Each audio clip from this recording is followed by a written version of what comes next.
Selamat pagi dan salam sejahtera untuk kita semua. Perkenalkan, saya Ella Laila SPDMM, salah satu dosen program studi manajemen Fakultas Ekonomi dan Bisnis Universitas Islam Dr. KHEZ Mutakin Purwakarta. Perkenankan saya untuk menjelaskan mata kuliah yang saya ampu, yaitu Statistika Ekonomi. Video ini dibuat dengan tujuan untuk memenuhi salah satu persyaratan sertifikasi dosen tahun 2025, yaitu pernyataan diri dosen untuk unjuk kerja Tridharma Perguruan Tinggi atau PDD UKTPT, khususnya di bidang pengajaran. Saya akan memulai dengan menjelaskan deskripsi dan informasi umum dari mata kuliah Statistika Ekonomi. Mata kuliah Statistika Ekonomi mempunyai bobot 3 SKS. Pengantar bahasa yang digunakan adalah bahasa Indonesia. Capaian pembelajaran mata kuliah Statistika Ekonomi pada akhir perkuliahan ini adalah sebagai berikut. Pertama, mahasiswa mampu mengetahui dan memahami pengertian dan peranan statistika dasar dalam penelitian. Kedua, mahasiswa mampu menyusun data dalam bentuk tabel distribusi frekuensi serta membuat histogram, poligon, dan ogif. Tiga, mahasiswa mampu menghitung desil, kuartil, dan persentil. Keempat, mahasiswa mampu menghitung min, median, dan modus. Kelima, mahasiswa mampu menghitung simpangan rata-rata dan simpangan baku. Yang keenam, mahasiswa mampu menghitung probabilitas, permutasi, dan kombinasi. Ketujuh, mahasiswa mampu memahami dan menghitung populasi dan sampel dalam penelitian.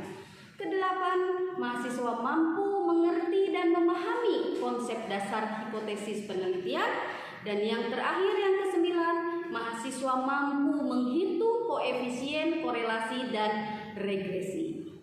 Mata kuliah statistika bertujuan untuk membekali mahasiswa supaya memiliki pemahaman dan penguasaan konsep dasar statistika ekonomi dan menerapkannya dalam penelitian ilmiah.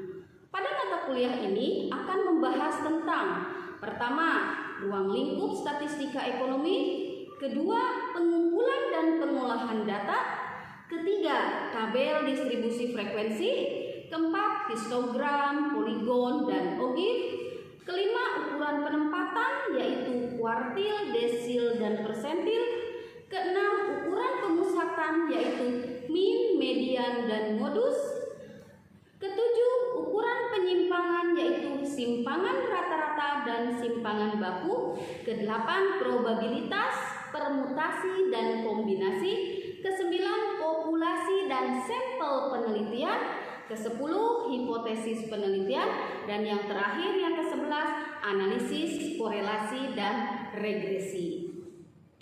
Capaian pengguna lulusan atau CPR program studi S1 manajemen yang dibebankan pada mata kuliah ini adalah sebagai berikut. Pertama, menunjukkan sikap tanggung jawab atas pekerjaan di bidang keahliannya secara mandiri. Yang kedua, menguasai konsep metode statistika deskriptif dan konsep probabilitas sebagai pengantar pada statistik inferensial.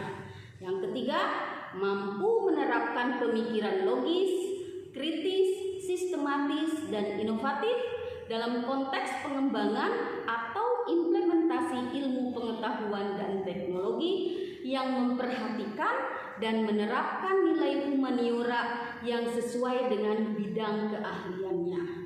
Keempat, mampu menunjukkan kerja mandiri, bermutu, dan terukur. Kelima, mampu mengidentifikasi dan mengajukan solusi masalah manajerial dengan menerapkan metode statistik, deskriptif, dan probability. Keenam, mampu menerapkan metode statistika deskriptif dan probabilitas berkaitan dengan pelaksanaan penelitian ilmiah, pengambilan keputusan bisnis, dan analisis ekonomi.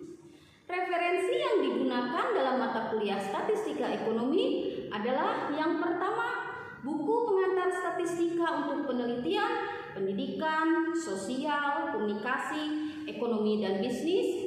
Kedua, buku pokok materi statistika 1 dan 2. Yang ketiga, buku statistika dalam kajian deskriptif inferensi non-parametrik. Keempat, buku statistika konsep dasar, aplikasi, dan pengembangannya. Dan yang terakhir, buku statistika teori dan aplikasi. Serta sumber-sumber referensi lain dari jurnal atau sumber lainnya yang mendukung pembelajaran statistika ekonomi.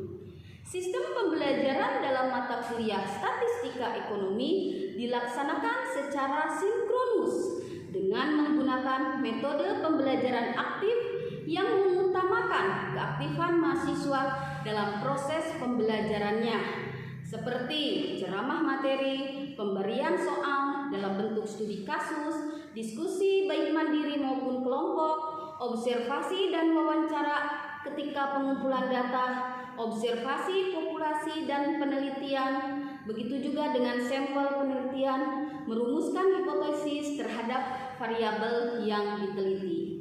Pembelajaran dilakukan dengan tatap muka maupun online dalam 16 pertemuan. 7 pertemuan pertama, selanjutnya pertemuan ke-8 ujian tengah semester atau UTS, dilanjutkan dengan pertemuan 7 berikutnya, dan pertemuan ke-16 pertemuan ujian akhir semester atau UAS. Metode pembelajaran yang dilakukan tergantung pada bahan kajian atau materi yang disampaikan, seperti student center learning, di mana seluruh mahasiswa aktif pembelajaran di kelas. Bentuk perkuliahan secara sinkronus dapat dilakukan baik secara tatap muka di kelas maupun online dengan tools web conference seperti Google Meet, Microsoft Teams, atau Zoom Meeting. Evaluasi hasil pembelajaran adalah sebagai berikut: 10% presensi, 20% penugasan, 30% UTS, dan 40% UAS, sehingga jika ditotalkan menjadi 100%. Evaluasi UTS dan UAS dilakukan secara tatap muka dengan soal uraian.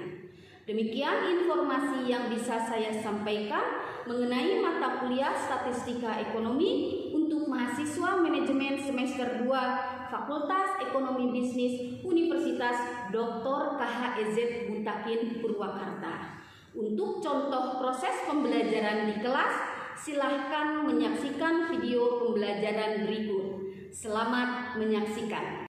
Waalaikumsalam warahmatullahi wabarakatuh. Oke, ketemu lagi di mata kuliah Statistika Ekonomi ya. Minggu kemarin kita sudah membahas tentang populasi, minggu kemarin hipotesis penelitian. Hari ini kita lanjut ke populasi dan sampel. Ada tugas kan ya? Tadi sebagian sudah dicek ya tugasnya. Sampai mana tadi? Coba boleh disebutkan judul penelitian yang kamu ambil apa? Judulnya Pengaruh Literasi Keuangan, Gaya Hidup, dan Pengendalian Diri terhadap Perilaku Keuangan pada Mahasiswa PPKIN Jawa Barat. Coba sebutkan variabel X1-nya apa? X1-nya literasi keuangan, X2-nya, X2-nya gaya hidup dan pengendalian diri, X3-nya, perilaku keuangan pada mahasiswa PPKIN Jawa Barat. Y-nya apa Y-nya? Oh, X3-nya pengendalian diri, Y1-nya perilaku Y1-nya, Y-nya cuma satu, Y-nya perilaku keuangan pada mahasiswa PPKIN Jawa Barat. Oke, sehingga bisa dirumuskan hipotesisnya. Hipotesis pertama, Yang pertama, diduga literasi keuangan berpengaruh signifikan terhadap perilaku keuangan pada mahasiswa PPKIN Jawa Barat. dan seterusnya ya, sampai hipotesis terakhir. Coba sebutkan hipotesisnya. Diduga literasi keuangan, gaya hidup, dan pengendalian diri berpengaruh signifikan terhadap perilaku keuangan pada mahasiswa PPKIN Jawa Barat. Oke, paham ya? Pertama kita menentukan dulu judul penelitiannya. Apa saja yang menjadi variabel, kemudian rumuskan hipotesisnya. Jangan lupa, kalau dan Y berarti hipotesisnya 2. Kalau X1, X2 dan Y hipotesisnya 3. Jangan salah. Kalau X1, X2, X3 berarti hipotesisnya menjadi 4. Paham ya? Coba yang sebelah sini perwakilan. Siapa aja sob? Sebutkan. Mangga Ri. Judul jurnalnya pengaruh intensitas aset tetap,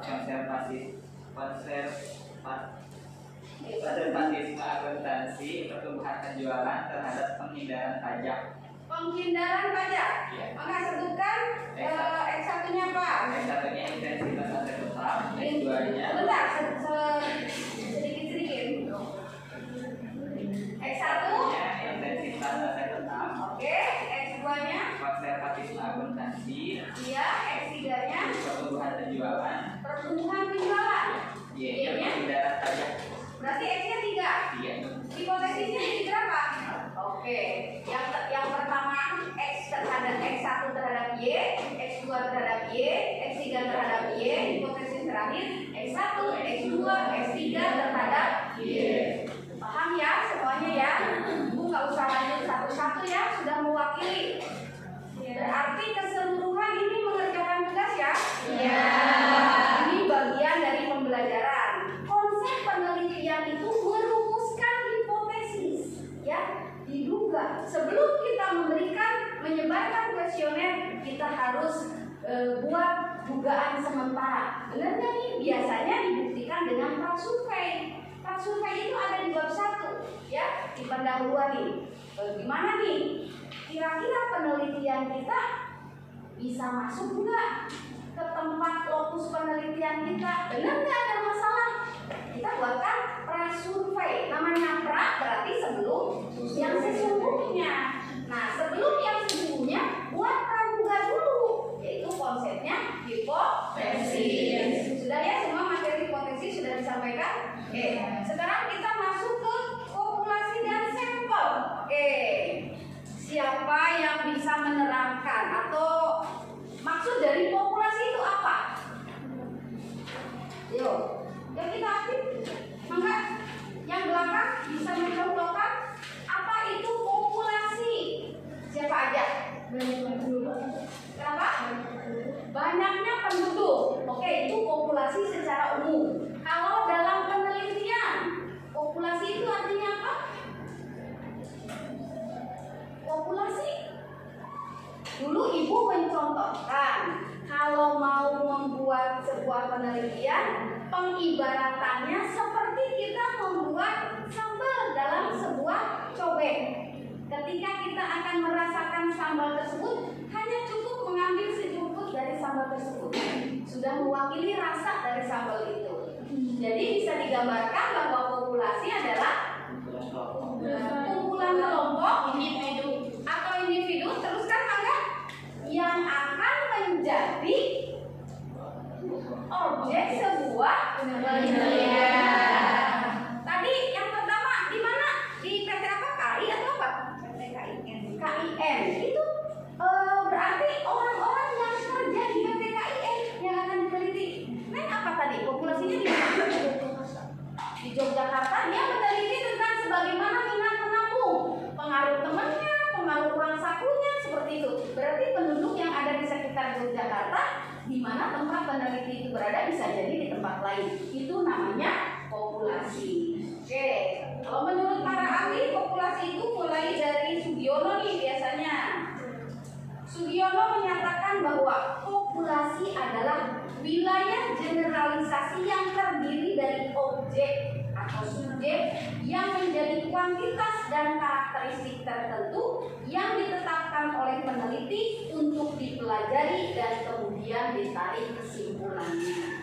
Misalnya tadi penduduk Yogyakarta akan diteliti bagaimana minat menabungnya, bagaimana pengaruh temannya, bagaimana pengaruh uang jajan yang diberikannya, apakah dengan variabel-variabel tersebut akan mempengaruhi minat untuk menabungnya, seperti itu. Itu ya populasi. Ada lagi yang menyatakan bahwa populasi itu dibagi menjadi 2. Yang pertama populasi terbatas. Lawannya terbatas apa? Tidak terbatas. Jadi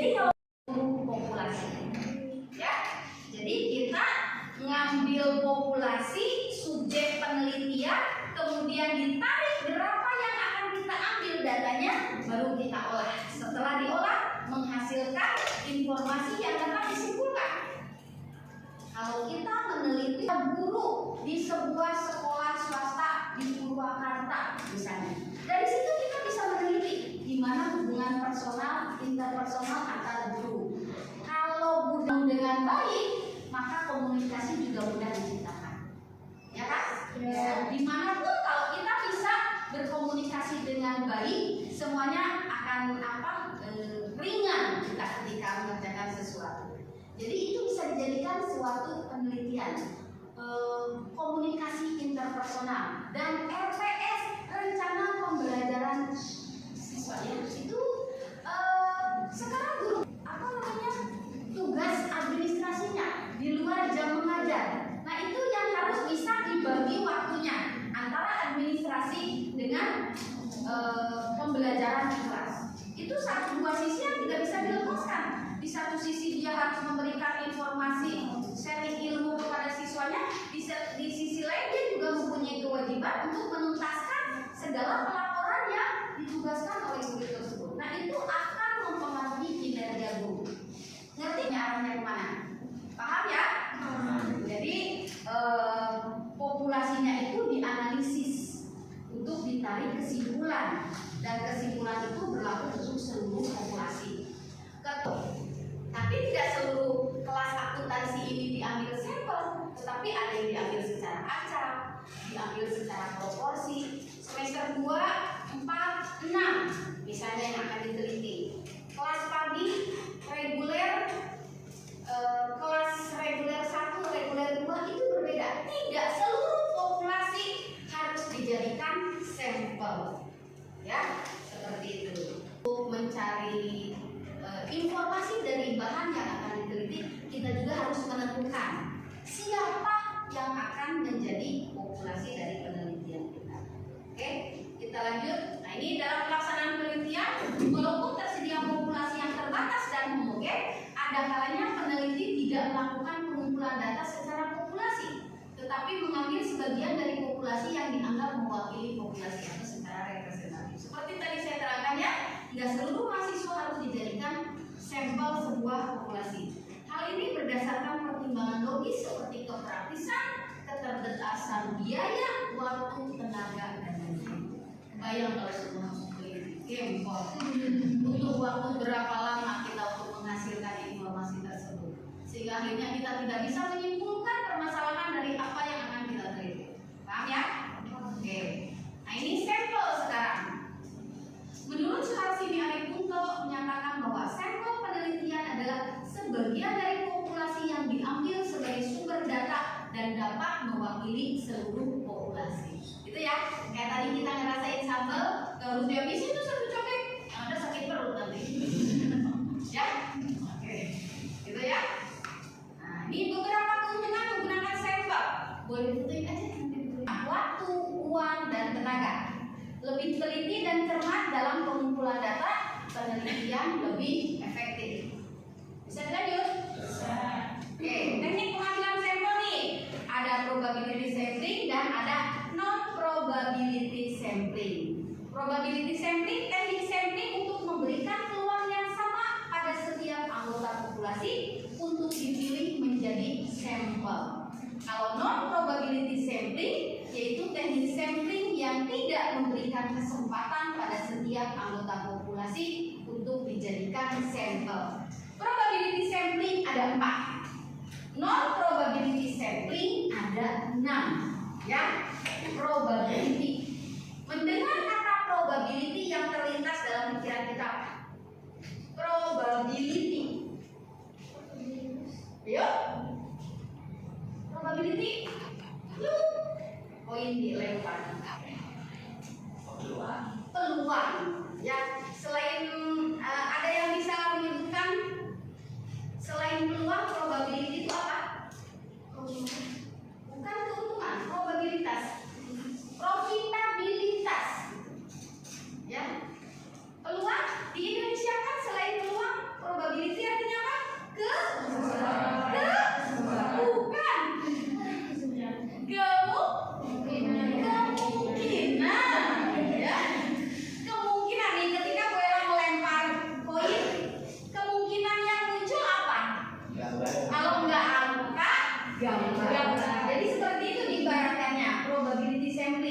Teknik sampling untuk memberikan peluang yang sama pada setiap anggota populasi untuk dipilih menjadi sampel.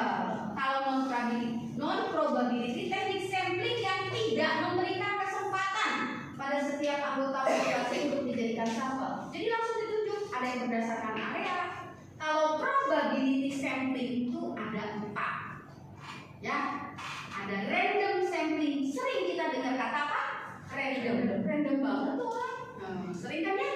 Acak, dia itu sering berubah. Jadi bisa diacak. Yang kedua, proportionate stratified sampling. Yang ketiga, disproportionate stratified sampling. Yang keempat, sample area. Probability ada berapa? 4 ya.